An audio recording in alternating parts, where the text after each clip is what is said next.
Welcome everyone to job updates by Shrenik Jain YouTube channel.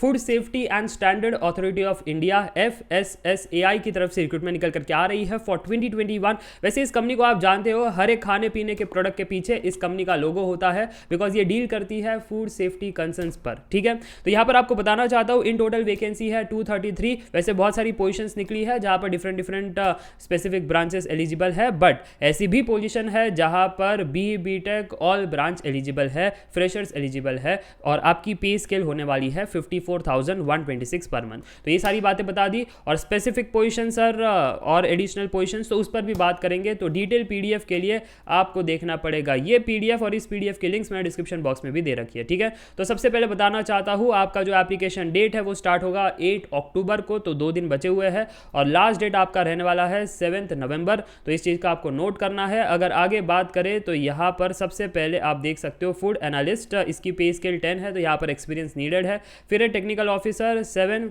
यहाँ पर पे स्केल होने वाला है, तो यहाँ पर मास्टर्स डिग्री चाहिए, ऐसा है। तो मैं चलो सीधा बात करता हूँ कि एजुकेशन क्वालिफिकेशन क्या है, उस पर आप देख भी सकते हो कि कौन सा पे स्केल होगा और क्या चीज़ें होगी। ठीक है, तो मैंने जो बताया है BE BTech ऑल ब्रांच, उसमें पे स्केल 6 है, तो कोई टेंशन वाली बात नहीं। वैसे यहाँ पर अगर मैं आपको बता दूँ एप्लीकेशन फीस के बारे में, तो जनरल OBC वालों के लिए 1000 + 500 यानी 1500 होने वाला है। बट अगर आप SC ST EWS वुमेन या एक्स सर्विसमैन या PWD कैंडिडेट हो तो यहाँ पर आपकी टोटल एप्लीकेशन फीस 500 होने वाली है। ठीक है, और अगर बात करें यहाँ पर सिलेक्शन प्रोसेस कैसा होगा, तो सिलेक्शन प्रोसेस फूड एनालिस्ट जो एक्सपीरियंस वालों के लिए है रिटर्न प्लस इंटरव्यू होगा, बाकियों के लिए सिर्फ CBT होगा, और CBT और मेरिट लिस्ट के बेसिस पर आपको सिलेक्ट किया जाएगा, कोई पर्सनल इंटरव्यू होगा नहीं।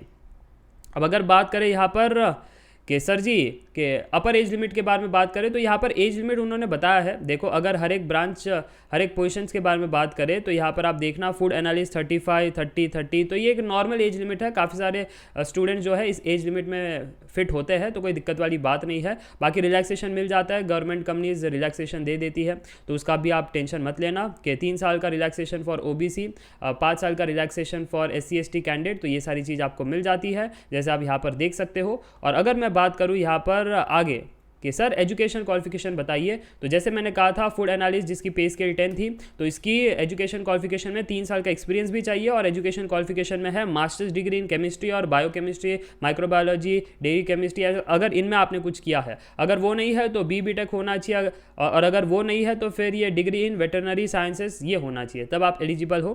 तो इसके बारे में बताया गया है। और अगर नेक्स्ट पोजीशन देखो टेक्निकल ऑफिसर जिसकी पे स्केल 7 थी, इसमें भी मास्टर्स डिग्री चाहिए, अगर आपके पास है तब आप एलिजिबल हो। और again chemistry, biochemistry, food technology इनके लिए है। ठीक है, अगर वो नहीं है तो पोस्ट ग्रेजुएट डिप्लोमा होना चाहिए, उसके साथ ये बाकी चीज़ें मांगी गई है, so you can read it out, या फिर BE BTech होना चाहिए, और अगर वो है तब भी आप एलिजिबल हो। ठीक है, सो BE BTech in food technology, dairy technology, bio technology, oil technology और फूड प्रोसेसिंग टेक्नोलॉजी, ये वाले बच्चे हमेशा कहते हैं सर हमारे लिए भी बताया करो अपॉर्चुनिटी, तो ये आपके लिए बढ़िया अपॉर्चुनिटी है। और यहाँ पर नेक्स्ट है सेंट्रल फूड सेफ्टी ऑफिसर, इसके लिए भी डिग्री यही चाहिए जो मैंने ऊपर नरेट किया था।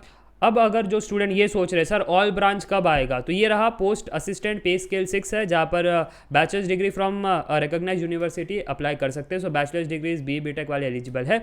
जूनियर असिस्टेंट ग्रेड 1, इसके लिए 12th स्टैंडर्ड है, तो ये आपके लिए नहीं है। बट अगर आप बात करो, देखो हिंदी ट्रांसलेटर के लिए मास्टर्स डिग्री चाहिए इन हिंदी विद इंग्लिश, तो आप एलिजिबल हो। और यहाँ पर पर्सनल असिस्टेंट के लिए भी BE BTech वाले एलिजिबल है, बट उसके साथ साथ आपको ये सारी स्किल्स आनी चाहिए, टाइपिंग स्पीड आपकी होनी चाहिए, computer literate and proficient in using MS office and internet आपको आना चाहिए। ठीक है, असिस्टेंट मैनेजर IT वालों के लिए कहा था BE BTech in computer science वाले एलिजिबल है, बट आपके पास 5 साल का एक्सपीरियंस होना चाहिए, यहाँ पर नेसेसरी है। IT असिस्टेंट वालों के लिए यहाँ पर कोई एक्सपीरियंस नीडेड नहीं है, बैचलर्स डिग्री होना चाहिए इन कंप्यूटर एप्लीकेशन, तो आप एलिजिबल हो।